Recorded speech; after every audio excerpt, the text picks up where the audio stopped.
इस कमरे के अंदर आपने देखा कि आपकी भाभी किसी गैर मर्द के साथ है और दरवाजा बंद है। जी ठीक है, दरवाजा कितनी देर खटकाया? दरवाजा मैंने 3 से 4 मिनट दरवाजा नॉक किया, उसके बाद दरवाजा ओपन हुआ है। अंदर से किसी किस्म की कोई आवाज़ नहीं आई। ठीक है, फिर बाहर जब आई भाभी तो क्या कहा आपने भाभी से?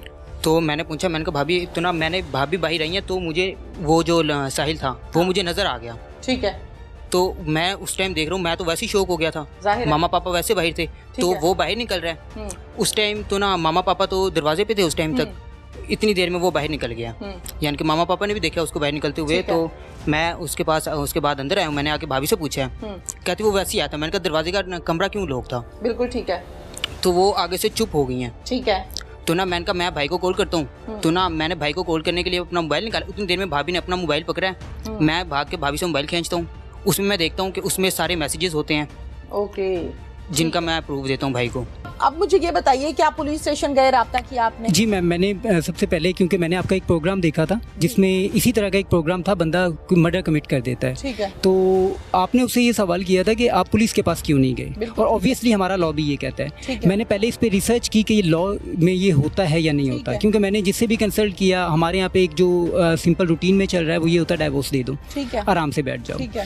तो मैं, क्योंकि मुझे अपने ये इल्ज़ाम गलत साबित करने थे, डाइवोर्स देने थे, वो इल्ज़ाम उनके ख़त्म नहीं हो रहे थे, बल्कि वो कॉन्टीन्यूसली वो चीज़ें जारी रखे हुए थे।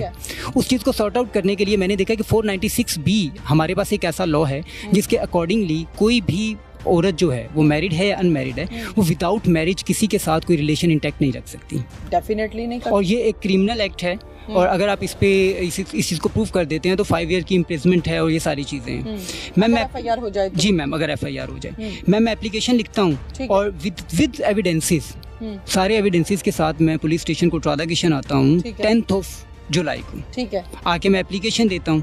पहले 2-3 दिन 4 दिन तो ये चीज़ रहती है कि जी मुहर्रम है, मुहर्रमों की ड्यूटियाँ लगी हुई हैं। अच्छा। उसके बाद पार्टीज़ को कॉल की जाती है। कोटरादा किशन थाना जो कि हदूद में आता है कसूर की, SHO साहब मौजूद नहीं है। मुहर्रमों की ड्यूटियां हो रही हैं, बिल्कुल हो रही हैं, लेकिन मुहर्रमों की ड्यूटियों का मतलब हरगिज भी ये नहीं है कि बाकी जो साइल आएंगे उनकी बात नहीं सुननी और उनको लावारिस बेयारो मददगार छोड़ देना है और खुद मुहर्रम की ड्यूटी देनी है। ये बात भी बिल्कुल भी IG साहब ने नहीं की, ना ऐसी कोई बात मैंने कानून में सुनी है, जबकि कोटरादा किशन थाने में हो ऐसा ही रहा है। ओके। उसके बाद मैम, हम मुहर्रमों की ड्यूटी में मसरूफ है। जी मैम, अभी कुछ नहीं कर सकते। जी मैम। कितने दिन का लारा? मैम उन्होंने तीनों पार्टीज को कॉल की, क्योंकि 2 मेरे को अक्यूज थे, एक अक्यूज मेरी बीवी थी। तीनों पार्टीज को कॉल की, लेकिन उनकी तरफ से कोई कांटेक्ट नहीं हुआ। उन्होंने कहा जी हम मुहर्रमों के बाद ही नहीं देखते हैं। ठीक है। उसके बाद सेकंड टाइम कांटेक्ट किया गया, तीनों पार्टियों में से कोई नहीं आया। उसके बाद मैम इन्होंने संडे को बुलाया पार्टीज़ को, जब सामने ये सारी चीज़ें रखी तो IO ने ये प्रूफ किया वहाँ पे। और ऑब्वियसली हमारे यहाँ पे एक कल्चर चल रहा होता है, जब आप थाने जाते हैं तो आप किसी ना किसी ऐसे रेफरेंस को ढूंढते हैं जो थाने से कोई ना कोई रिलेटेड हो या ताल्लुक़ रखता हो। मेरे जो अक्यूज़ थे उनके साथ आते हैं जी हमारे कोटरादा किशन थाने में एक मुहर्रर रहे हैं, राइटर रहे हैं, और अभी वो ASI हैं थाना चूनिया में। वो उनके साथ सिफारशी बन के आते हैं, इसरार नाम है उनका। वो मुझे जानते भी थे पहले से, क्योंकि मेरा थोड़ा सा पॉलिटिकल बैकग्राउंड भी रहा है, तो मैं थाने आता जाता रहता था लोगों के मसले मसाइल के हवाले से। ठीक है। तो वो आते हैं, सारी बातें होती हैं। एट द एंड IO क्योंकि खुद इस चीज़ में था कि अगर ये बात ज़्यादा लंबी जाती है तो मेरी बच्चियों के लिए मसला होगा, कल को इज़्ज़त और ये सारी चीज़ें। तो उन्होंने कहा कि अगर ये लोग माफ़ीनामा और ये सारी चीज़ें लिख के दे देते हैं और ये लोग एक्सेप्ट कर लेते हैं तो आप सुलह कर लो। और मैं इस चीज़ पे एग्री करता हूँ। मैं, मुझे IO की इंटेंशंस अच्छी लगती हैं, मैं क्लियरली कहूँगा, मैं इस चीज़ पे एग्री करता हूँ। और मैं लेकिन उनसे ये कहता हूँ कि अगर ये नहीं करते तो मुझे I need everyone behind the bars. ठीक है। एटलीस्ट जिन्होंने जो जुर्म किया है, जुर्म तो मैम हुआ है, 496 तो हुआ है, फोर्निकेशन हुआ है, उसके लिए इन्हें होना चाहिए। ठीक है। वो कहते हैं जी ठीक है, वो वहाँ से चले जाते हैं। IO मुझे कहते हैं जी 1-2 दिन इन्हें दें, ये आ जाते हैं और ये रिटर्न में हमें सारी चीज़ें दे जाएंगे, प्रोवाइड कर जाएंगे। ठीक है।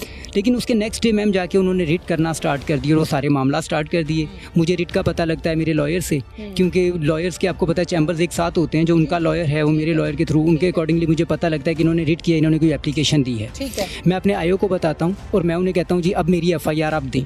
ठीक है। लेकिन वही IO जो पहले मुझे कह रहे थे कि मसलिहत के थ्रू मैं आपकी वो FIR नहीं दे रहा, ठीक है, वो मुझे कहना स्टार्ट कर देते हैं कि आपकी FIR लॉ में है ही नहीं। ठीक है। ठीक है, मैं उस पर मैम एविडेंसेस प्रोवाइड करता हूँ। ठीक है, पेशावर हाई कोर्ट और सिंध हाई कोर्ट और इवन लाहौर हाई कोर्ट के कुछ केसेस हैं जो मैं उन्हें प्रोवाइड करता हूँ कि ये देखें ये FIRs हुई हैं। और 496B अगर स्टार्ट होता है तो थाने से होता है, फर्स्ट इन्फॉर्मेशन रिपोर्ट के बाद। लेकिन ma'am they are not agree to do that. Even मैंने यहाँ तक का, मैं जब फर्स्ट डे थाने में एप्लीकेशन देने आया, that was the time when I have only 2 options, to commit suicide और टू किल समवन। ठीक है, मैंने क्लियरली पहले दिन भी थाने में ये बात कही, और मैंने जब आपसे कांटेक्ट किया तो मैंने आपसे भी ये बात कही, और इवन मैंने 1787 पे मेरा राब्ता हुआ, ठीक है, उन्हें भी मैंने ये बात कही कि भाई मुझे एक दफ़ा रिटर्न में दे दें, मेरी FIR नहीं होती। नहीं हुई, फिर नहीं हुई मैम, एप्लीकेशन देने के बावजूद FIR नहीं हुई। नहीं हुई मैम, नहीं हुई। अब मुतालबा क्या है?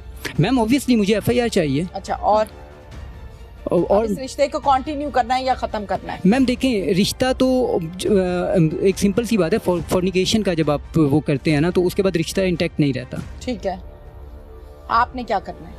मैम इंटेंशंस क्या है? मैम देखें, मेरी इंटेंशंस, मैम मैं आपको सीडीआर प्रोवाइड कर वो सॉरी स्क्रीनशॉट्स प्रोवाइड करूंगा जो आप उस पर चला सकते हैं।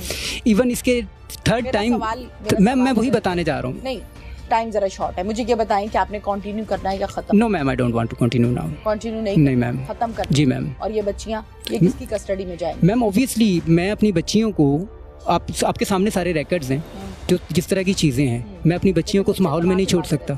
लेकिन मैम माँ का, कानून के मुताबिक, मैम माँ का बाकिरदार होना भी ज़रूरी है पाकिस्तानी कानून के मुताबिक। जी मैम, मैं साबित कर सकता हूँ। FIR नहीं करा पा रहे मैम, FIR नहीं हो पा रही। करेंगे आप? मैम यही तो रीज़न है, आपके पास आने की रीज़न क्या है? कर रही हूँ ना, देखें मैं ना आपकी पार्टी हूँ ना उनकी। जी जी, मैं आपसे सवाल कर, जी जी मैम। आप FIR करवा पा रहे हैं? नहीं मैम, ऑब्वियसली अभी तक नहीं करवा पाया। तो फिर बच्चों की कस्टडी कैसे लेंगे आप? मैम देखिए, ज़रूरी नहीं होता कि जिस तरह थाने वाले चल रहे हैं हमारा कोर्ट भी इस तरह चले। कोर्ट ने लास्ट टाइम पे भी मेरी इंटेंशंस देखी हैं, और मैं फैक्ट्स एंड फिगर्स पे बात कर रहा हूँ, मैं हवा में बातें नहीं कर रहा। तो किसी एक फोरम पे जाके तो मेरी बात सुनी जाएगी। माँ भी बच्चों की हकदार है ना? मैम ऑब्वियसली है, मैम ऑब्वियसली है, माँ बच्चों की हकदार थी। यही कौन संभालेगा? मैम मैं आपको बता रहा हूँ, माँ बच्चों की हकदार है कानूनी तौर पे। लास्ट टाइम थी, मैंने 9 मंथ उनका जो सारा वो था वो दिया। संभालेगा? मैम बच्चों को मेरी मदर संभाल रही हैं। आपकी मदर तो ज़ईफ है। जी मैम ज़ईफ है, लेकिन वो संभाल रही हैं। इसके बावजूद भी आप बज़िद हैं कि आपने बच्चे लेने हैं? जी मैम, बच्चे तो ऑब्वियसली मेरी वाइफ की तो कोई डिमांड ही नहीं थी बच्चों की, वो तो छोड़ के चली गई। ठीक है, अब है? नहीं, अभी भी नहीं है। नारुन उफ्का का केस? नहीं मैम, अभी भी नहीं है, अभी नहीं किया, अभी नहीं किया उन्होंने। टेंशन तो थी ना मैम, वो तो 9 मंथ्स पहले जो केस हुआ था उसमें थी इंटेंशन उनकी। 9 माह के बाद क्या बदल गया? अभी नहीं है उनकी इंटेंशन कोई। ठीक है, जी मैम। कहना चाहती हो? नहीं मैम, मुझे सिर्फ मेरी FIR चाहिए। ठीक है। और क्योंकि सारी फैक्ट्स एंड फिगर्स पे है, और मेरा जो आपसे क्वेश्चन है वो सिर्फ ये है जो आप कर सकती हैं अथॉरिटी से। वो क्वेश्चन ये है कि अगर सिंध हाई कोर्ट में या पेशावर हाई कोर्ट में एक FIR दर्ज हो रही है, वो पंजाब में क्यों नहीं हो सकती? सेकेंडली, हमारे यहाँ पे जो चीज़ें चल रही हैं ना, आपके माशाल्लाह प्रोग्राम्स मैंने देखे हैं और बड़े पॉजिटिव जाते हैं, लेकिन एक चीज़ है कि इस तरह के मामले का एंड जो है वो कत्ल निकलता है या खुदकुशी निकलता है। बहुत अच्छा। और वो क्यों निकलता है? वो क्यों निकलता है? क्योंकि हमारी अथॉरिटीज मेल को किसी तरह की भी कोई प्रोवाइड ही नहीं कर रही, फैसिलिटेट ही नहीं कर रही। ज्यादा ऑनर किलिंग के केसेस भी करते हैं मैम, ऑनर किलिंग के केसेस बिल्कुल करते हैं। मारता है ना, औरत को कत्ल कर देता है कि गैरत के नाम पे कत्ल। कभी देखा है किसी औरत ने आदमी को कत्ल कर दिया और गैरत के नाम पे? बिल्कुल मैम, आपका सवाल बिल्कुल ठीक है। देखें, अब मेरे पास जो ऑप्शन आ गई है, आपने कहा कि मेल के साथ ही ऐसा होता है। जी, मेल कत्ल क्यों करता है वही मैं आपको बताने जा रहा हूँ। मुझे आज तकरीबन 1 माह हो गया है। अच्छा। थाने के चक्कर लगाते हुए, CDRs निकलवाते हुए, सारा कुछ निकलवाते हुए, प्रूफ करते हुए, और आप ही ने कहा कि मैं FIR नहीं करवा पा रहा। जब सिस्टम मुझे अलाउ नहीं करेगा अपने आप को प्रूफ करने के लिए, और मेरे पे जो इल्जामात लग रहे हैं, मैम फिर गलत रास्ता बच जाता है ना। तो वो चूज करोगे? मैम ऑब्वियसली जब ऑप्शन नहीं बचती आपके, मैं नहीं करना चाह रहा, तभी मैं अथॉरिटीज के पास जा रहा हूँ। शहरोज मेरे साथ इस टाइम मौजूद है। शहरोज वो किरदार है इस कहानी का जिसने रंगे हाथों अपनी भाभी को देखा था। शहरोज, पूरा नाम बता दो। शहरोज जमील। शहरोज जमील। कितनी उम्र है आपकी? मेरी 21। 21। क्या करते हो? मैं स्टूडेंट हूँ। किस चीज से? इंटर किया मैंने, उसके बाद ग्राफिक डिजाइनिंग का कोर्स कर रहा हूँ। अच्छा। शहरोज, क्या देखा था उस दिन?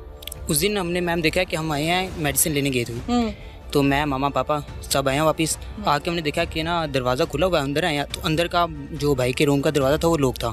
तो हमने दरवाज़ा नॉक किया, तो तकरीबन 3 से 4 मिनट बाद दरवाज़ा ओपन हुआ है। तो उस टाइम दोनों रूम में से निकले हैं। दोनों रूम से निकले? ये देखा आपने? जी। मुझे वो जगह दिखा सकते हो? जी, मैं आपको दिखा सकता हूँ।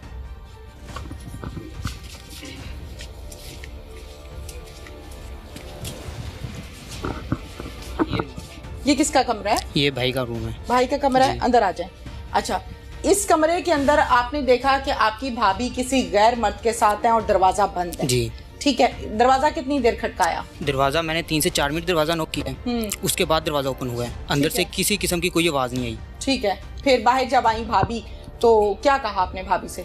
तो मैंने पूछा, मैंने कहा भाभी तो ना, मैंने भाभी बाहर आई है तो मुझे वो जो साहिल था वो मुझे नज़र आ गया। ठीक है, तो मैं उस टाइम देख रहा हूँ, मैं तो वैसे ही शौक हो गया था। मामा पापा वैसे बाहर थे तो वो बाहर निकल रहा है। उस टाइम तो ना मामा पापा तो दरवाजे पे थे उस टाइम तक, इतनी देर में वो बाहर निकल गया। यानी कि मामा पापा ने भी देखा उसको बाहर निकलते हुए। तो मैं उसके बाद अंदर आया, मैंने आके भाभी से पूछा, कहती वो वैसे ही आता। मैंने कहा दरवाजे का कमरा क्यों लॉक था? बिल्कुल ठीक है। तो वो आगे से चुप हो गई हैं। ठीक है, तो ना मैंने कहा मैं भाई को कॉल करता हूँ। तो ना मैंने भाई को कॉल करने के लिए अपना मोबाइल निकाला, उतनी देर में भाभी ने अपना मोबाइल पकड़ा है। मैं भाग के भाभी से मोबाइल खींचता हूँ, उसमें मैं देखता हूँ कि उसमें सारे मैसेजेस होते हैं। ओके, जिनका मैं प्रूफ देता हूँ भाई को। ठीक है, और वो सारे मैसेजेस अब आपके सामने हैं। ओके।